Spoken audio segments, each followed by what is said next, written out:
देखिए, नीतीश कुमार ने यह बयान देकर जांच को भटकाने की कोशिश की है।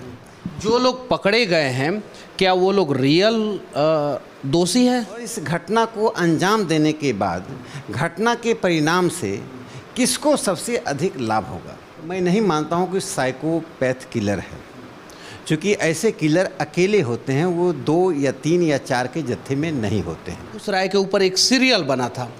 क्या इस घटना के ऊपर एक सीरियल बना के 500-600 करोड़ रुपया कमाया जा सकता है? हैंड की तुलना में ब्रेन बहुत महत्वपूर्ण है। असली अपराधी तो पकड़ा जाए, लेकिन असली अपराधी सिर्फ जो वह नहीं होता है जो गोली चलाता है। वो सड़कों पे गाड़ी चलाते हुए सामान्य से सामान्य आदमी पर गोली चलाकर उन्हें मारने के उद्देश्य से गोली चलाने का काम करने की घटना पूरे इतिहास में नहीं है। जांच जितनी तत्परता के साथ, जितनी निष्ठा के साथ होनी चाहिए, कमिटमेंट के साथ होना चाहिए, नहीं हो रहा है। राज्य का ये संवैधानिक दायित्व हो या न हो, लेकिन नैतिक दायित्व बनता है कि उसके परिवार के भरण पोषण की व्यवस्था के लिए उस एक व्यक्ति को नौकरी दे। लोग अस्पतालों में हैं, उसे देखने भी सरकार का कोई व्यक्ति नहीं आया। मृतक परिवार के यहाँ नीतीश जी और तेजस्वी जी तो नहीं आए, कोई मंत्री तक नहीं आया। पूरे बिहार में इलीगल आर्म्स को समेटने की यानी जब्त करने का एक बड़ा अभियान छेड़ना चाहिए। इस स्टेशन में अच्छी गाड़ियों से देना, पुलिस की ट्रेनिंग देना, उनके अच्छे आर्म्स देना। और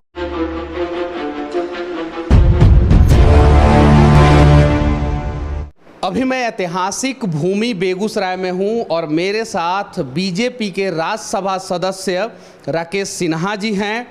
ये जो घटना घटा है बेगूसराय में, इस पे आप क्या कहना चाहते हैं? देखिए, ये असामान्य घटना है और इस घटना को सामान्य अपराध की तरह यदि इन्वेस्टिगेशन किया जाएगा तो परिणाम सामने नहीं आएगा। और मैं नहीं मानता हूँ कि साइकोपैथ किलर है, क्योंकि ऐसे किलर अकेले होते हैं, वो 2 या 3 या 4 के जत्थे में नहीं होते हैं। और ऐसे किलर ऐसी जगहों को टारगेट करते हैं जहाँ पर सब भ्रांत लोग रहते हैं। इसलिए यह एक प्रायोजित है और प्रायोजित अपराध को छिपाने के लिए अलग अलग तरह की कहानियों को समाचार माध्यमों से और लोगों के संवाद के माध्यम से फैलाया जा रहा है, जिससे क्राइम का असली मकसद सामने नहीं आ पाए। जो लोग पकड़े गए हैं क्या वो लोग रियल दोषी हैं? देखिए, यह कहना तो मुश्किल है, लेकिन मेरे लिए यह महत्व की बात नहीं है कि किसने मारा, चूँकि मारने वाले ने इस घटना की निश्चित रूप से नियोजन यानी प्लानिंग नहीं की थी।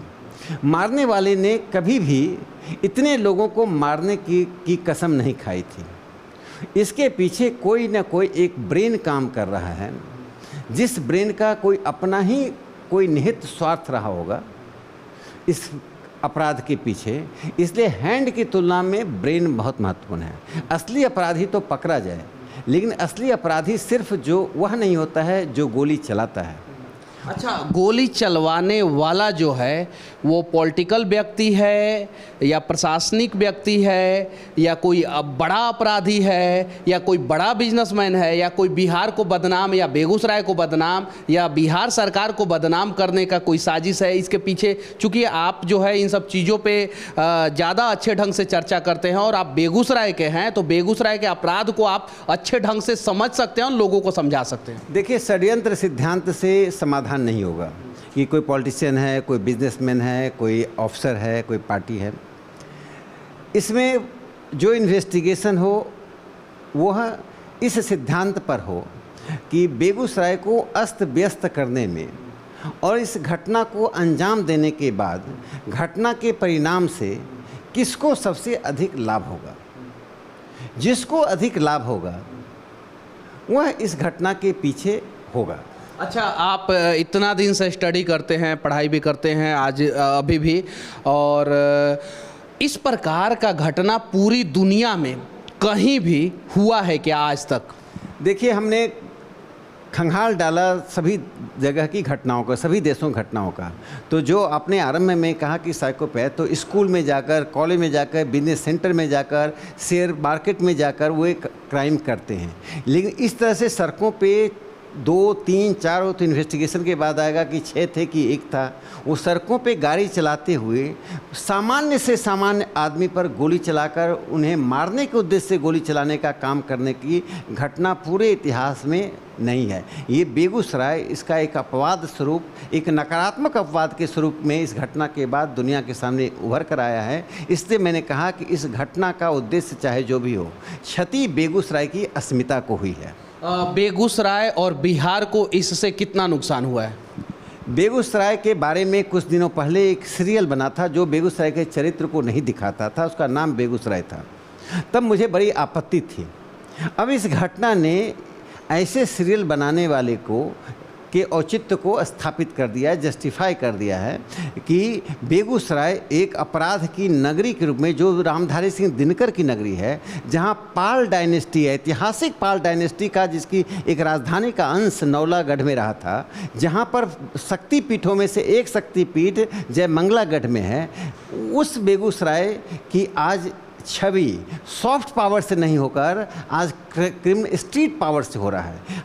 हम कौन से पावर के, हम लॉजिकल पावर के जिले थे, उसको स्ट्रीट पावर में तब्दील किया। यानी के सवाल में एक जवाब मैं ढूंढने का प्रयास कर रहा हूं। आपने कहा कि ये बेगूसराय के ऊपर एक सीरियल बना था। क्या इस घटना के ऊपर एक सीरियल बना के 500-600 करोड़ रुपया कमाया जा सकता है? देखिए, सीरियल बनाकर कौन कितना कमाएगा, कोई घटना घटती है उसका सीरियल, लेकिन उसका इस अपराध से कोई लेना देना नहीं है। ये अपराध कोई इतनी बड़ी योजना से भी नहीं हुई है। यह अपराध निश्चित रूप से, इसके 3 बड़े आयाम हैं। पहला आयाम यह है कि इस घटना से आखिर किसको लाभ है, इस तरह का अराजक वातावरण से लाभ कौन उठाता, किसको लाभ होगा। दूसरा, इस घटना को अंजाम देने के बाद अपराधी क्यों नहीं पकड़ा जा रहा है। तीसरा, इस घटना के अंजाम से जो आयाम आए हैं, क्या सचमुच में अपराधी सड़क पर श्रमिकों को मारना चाहता था या मारना किसी और को चाहता था, संभ्रांत लोगों को मारना चाहता था, गोलियां श्रमिकों पर लगी। ये कई आयाम हैं जो निष्पक्ष जांच के बाद ही सामने आ पाए। हजारों सीसीटीवी कैमरा बेगूसराय में लगा है, हजारों शोरूम है, हाईटेक कैमरा है, उसके बावजूद भी एक भी क्लिप जिसमें अपराधी जो है गोली चलाते हुए और उसका चेहरा जो है एकदम क्लियर नहीं आया है सामने। तो इस पे आप क्या कहना चाहते हैं? देखिए, जांच जितनी तत्परता के साथ, जितनी निष्ठा के साथ होनी चाहिए, कमिटमेंट के साथ होना चाहिए, नहीं हो रहा है। क्या इसमें NIA को और या CBI को इन्वॉल्व होना चाहिए? देखिए, इन्वॉल्व कोई हो, जांच के बाद जब तक सही अपराधी नहीं पकड़ा जाएगा और इस अपराध के पीछे की वह मस्तिष्क को नहीं ढूंढा जाएगा, तो यह एक नई प्रवृत्ति को जन्म देगा, जो प्रवृत्ति बेगूसराय को तो छत बिछत करेगा ही। यह संक्रामक रोग की तरह अन्य भागों में भी फैलेगा। नीतीश कुमार का एक स्टेटमेंट आया, उस पर क्या कहना चाहते हैं? देखिए, नीतीश कुमार ने यह बयान देकर जांच को भटकाने की कोशिश की है। जो व्यक्ति मुख्यमंत्री है, जिसके पास स्वयं गृह मंत्रालय है, उसके माथत के लोग जब इन्वेस्टिगेशन कर रहे हों और आप एक ऐसी लाइन ऑफ इन्वेस्टिगेशन दे रहे हैं, तो उनको आप निर्देश दे रहे हैं कि इसी लाइन ऑफ इन्वेस्टिगेशन के तहत आप जांच कीजिए। मुझे लगता है यह बयान अनपेक्षित है। न्यूनतम संवैधानिक मर्यादा, न्यूनतम संवैधानिक दायित्व के प्रतिकूल है। अच्छा, बिहार में अपराध की जो घटनाएं बढ़ रही है, उस पे क्या कहना चाहते हैं? देखिए, जो गठबंधन बना है वह उस गठबंधन के साथ जुड़े हुए कुछ ऐसे लोग हैं। मैं सभी लोगों को, इस गठबंधन से जुड़े लोगों को अपराध से नहीं जोड़ता हूँ, लोकतंत्र में ऐसा नहीं करना चाहिए, लेकिन कुछ लोग ऐसे हैं जो अपराधियों के सहारे चलते हैं और अपराधी उनके सहारे चलते हैं। इसीलिए मैंने कहा कि बिहार में और विशेष करके बेगूसराय में क्रिमिनल, कंट्रैक्टर और पॉलिटिशियन के बीच में एक अनहोली अलायंस सामने आ रहा है। बहुत बड़ी बात कह रहे हैं आप। देखिए, इस तरह की जो क्राइम होते हैं जिसमें क्रिमिनल्स का उपयोग कहीं भी किया जा सकता है और उसके पीछे कंट्रैक्टर्स, सारे कंट्रैक्टर्स खराब नहीं हैं, सारे पॉलिटिशियंस खराब नहीं हैं, लेकिन सारे क्रिमिनल्स खराब होते हैं। तो उन क्रिमिनल्स की पीठ की सवारी करके और ये जो अनहोली अलायंस है, बेगूसराय 60 और 70 के दशक में क्यों अपराध के दुनिया में सबसे आगे था? क्योंकि पॉलिटिकल क्लास ने क्रिमिनल क्लास का उपयोग करना शुरू कर दिया अपने राइवल्स को समाप्त करने के लिए। जब एक व्यक्ति ने एक बार उपयोग किया तो यह एक प्रवृत्ति बन गई। इससे बेगूसराय में लगातार व्यावसायिक, राजनीतिक और सामाजिक स्तर पर हत्याएं बढ़ गई थी। नक्सलवाद नहीं होने के बावजूद भी नक्सलवादी एरिया से ज़्यादा हत्याएं यहाँ होती थी। इसलिए मैंने कुछ दिन पहले यानी 6 तारीख को डीएम और एसपी को सचेत किया था कि यदि आप तत्परता के साथ कदम नहीं बढ़ाते हैं, जो बेगूसराय का ट्रेंड दिखाई पड़ रहा है उसमें बेगूसराय फिर 60 और 70 के दशक में स्लिप कर रहा है, वहीं पहुँच रहा है। अच्छा, 60 और 70 के दशक से मैं एक सवाल करना चाहता हूँ, क्या कोई पॉलिटिकल आदमी इसमें इन्वॉल्व तो नहीं है? चूँकि अभी तक असली अपराधी सामने नहीं आया, तो कोई तो बड़ा पावरफुल आदमी जो है वो असली अपराधी को बचाने का प्रयास कर रहा होगा। देखिए, हम अपनी कल्पना के आधार पर, अपने हाइपोथेसिस के आधार पर इस बातें नहीं करना चाहिए, इससे जांच भटकता है। जांच एजेंसियों के पास तमाम तथ्य होते हैं, जिले का पूरा प्रोफाइल होता है, पॉलिटिकल प्रोफाइल होता है, इंडिविजुअल्स का प्रोफाइल होता है, इंडिविजुअल एक्टर्स जो पॉलिटिक्स में उनका प्रोफाइल होता है, जो पॉलिटिकल पार्टी क्लासेज उनका प्रोफाइल होता है, कास्ट का प्रोफाइल होता है, कास्ट लीडर्स का प्रोफाइल होता है, कंट्रैक्टर्स का प्रोफाइल होता है। इन सब प्रोफाइल को देखने के बाद जांच एजेंसियां बहुत बेहतर ढंग से जांच करेंगी यदि हम उनको रास्ता दिखाना, बाहर से रास्ता दिखाना बंद कर देंगे। क्योंकि बाहर से रास्ता दिखाने पर उनका एक कमिटमेंट एंड ऑब्लिगेशन बाहर दी गई बयानों पर हो जाता है। तो मुझे लगता है जांच एजेंसियों को निष्पक्षता से काम करना चाहिए, असली अपराधी और अपराधी के सरगना मस्तिष्क तक पहुंचना चाहिए। एक और सवाल थोड़ा हट के, अगर किसी नेता को गोली लग जाता है, उसका देहांत हो जाता है, तो उसका बेटा नेता बन जाता है, उसके परिवार वाले नेता बन जाते हैं, उसके आसपास वाले नेता बन जाते हैं, सहानुभूति फैक्टर लोगों का जुड़ जाता है।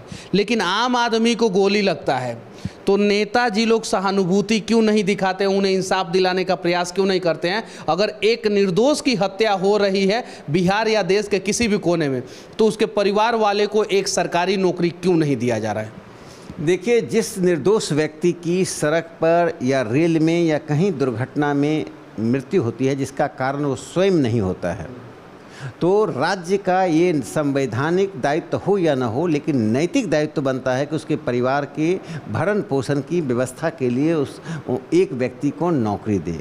उस व्यक्ति की पत्नी हो सकती है, उसका भाई हो सकता है, उसका बेटा हो सकता है। कोई भी राज्य यदि ऐसा नहीं करती है तो वो अपने दायित्व का निर्वाह करने में विफल होती है। नैतिकता का सूचकांक, इंडेक्स ऑफ मॉरलिटी, उसका नीचे चला जाता है। तो इसलिए मैं कहता हूँ जो व्यक्ति की मृत्यु हुई है उसके परिवार से एक व्यक्ति को नौकरी देना चाहिए। लेकिन दुर्भाग्य की बात है कि नीतीश जी की सरकार ने जातीय विमर्श शुरू कर दिया और जातीय विमर्श होने के कारण असली अपराधी मुस्कुरा रहा है, बच रहा है। और इसलिए जाति विमर्श से हटकर उन्हें मुआवजा देना चाहिए, घायल और पीड़ित परिवारों की देखरेख की व्यवस्था करना चाहिए। लेकिन दुर्भाग्य से जो लोग अस्पतालों में हैं उसे देखने भी सरकार का कोई व्यक्ति नहीं आया। जब भाजपा जदयू के साथ अलायंस में था उस समय भी आपराधिक घटनाएं घट रही थी। उस समय भी बहुत सारे जगहों पे मुखिया लोगों का हत्या हुआ, 11 मुखिया का 7 दिन के अंदर हत्या हुआ। उस समय भाजपा के नेता सड़कों पे क्यों नहीं निकलते थे?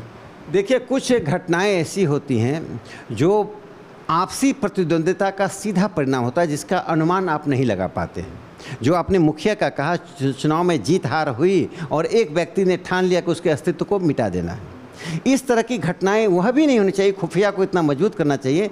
इस तरह की घटनाएं घटती थी जो संभावित और अप्रत्याशित नहीं, प्रत्याशित घटनाएं थी और इक्का दुक्का घटनाएं थी जिसको हम जोड़ते हैं।